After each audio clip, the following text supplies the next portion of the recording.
Hello and welcome to JCTV Zimbabwe, your channel of choice for all your political analysis, your sports analysis, and all your social issues. We analyze them here with no fear or favor, and we are not prejudiced. So today, as I highlighted on all our social media platforms, that we are going to be having a representative from ZANU PF so that he can enlighten us on the party's position leading up. We're just 10 days away from the march that was organized by Mr. Jacob Ngarivhume, and it has been supported by other political parties, the likes of Mr. Godfrey Tsenengamu and even the likes of Mr. Nkosana Moyo. So we are here with Mr. Kennedy Mandaza, the ZANU PF spokesperson for South Africa district, and is going to tell us what is the party's position on the happenings that are going around in Zimbabwe. And maybe he's going to tell us also about the position of ZACC. Mr. Mandaza, welcome to the program.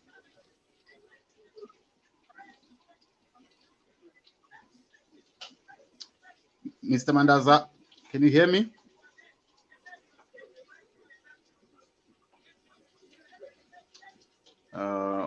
Mr. Mandaza, can you hear me? Yes, I'm with you. Good evening. All right. Okay. Yes, I can hear you. Good evening. All right. So the first question would be about corruption. We hear that there is a statement that was released by Mr. Pedro Sairohanya a day ago. He was mentioning that there are some people who have benefited from a scheme that was happening in RBZ, I think about a decade ago, and some of these individuals are mentioned in this whole saga are from ZANU PF. And the question would be, what is ZANU PF's position in dealing with corruption and making sure that the state institutions are not going to be grounded because of non-payment or people that are not repaying the loans that they will be given in order to beat agricultural inputs or anything like that? What is the party's position in dealing with such issues? Thank you very much for giving us this opportunity to clarify the position with regards to corruption and anything else that is to corruption. The position of the party is very clear, and it is made by the president.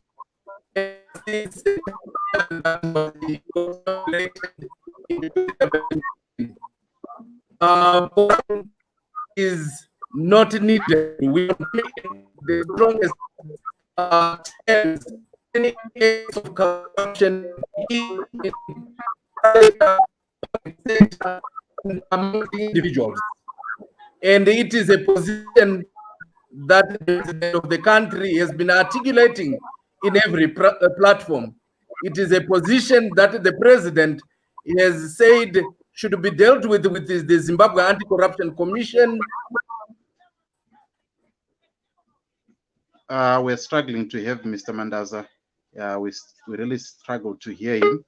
I think we're gonna try to get him again. So respond to the question.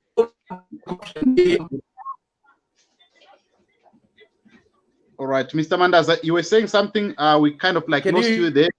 Hear me? Yes, now we can hear you. You can go ahead.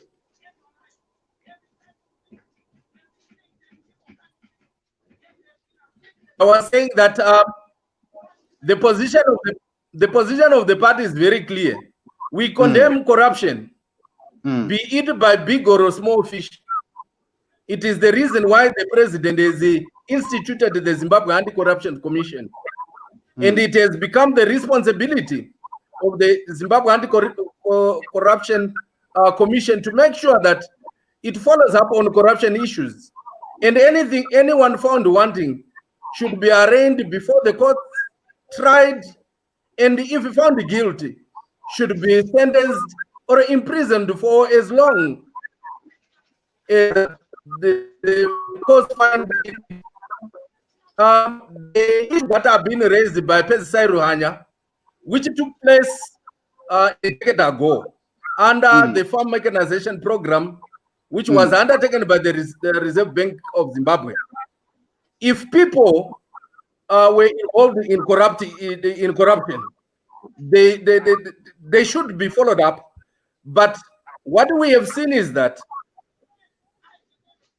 the governor of the Reserve Bank of Zimbabwe, Dr. Gideon Gono, has come up in the media today to say that the issues to deal with the farm mechanization program that took place between 2007 and 2008 was and the individuals were supposed to repay back whatever they were given, because this was a program that was meant to ensure that there is productivity on the farms. But yes. It is also our position that if it was a loan, those who were given loans, honestly, they should be paid. They should pay back, because it is the responsibility of an individual in a loan to pay back you took as a loan. But the question, Mr. Mandaza, is this: probably that will be in someone's mind, is that you spoke about ZACC, and your principal, President Idi Mnangagwa, was confronted with this question at the end of last year, that there is a catch and release mantra, or a catch and release that is happening at ZACC, whereby somebody is caught, they go into the courts, but then they are released later. And he even said it on record that he wishes if it was him who is sitting in the courts, to make sure that he tries somebody and make sure that people get justice.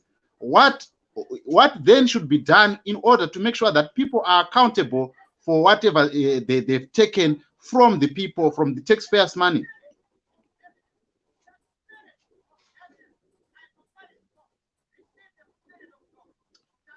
Mr. Mandaza, can you hear me? Mr. Mandaza? Like what the president has said, he is worried like anybody else in ZANU PF.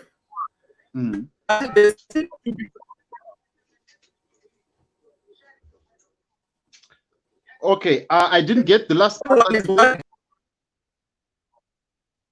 are really struggling to get Mr. Mandaza to comment on this issue. We'll try to have him on the better line. Whilst we're waiting for Mr. Mandaza, we are here to get a clarification from ZANU PF on the position of corruption. We know that there has been a march that has been organized by some of the opposition corruption elements that have said that they want to march against corruption.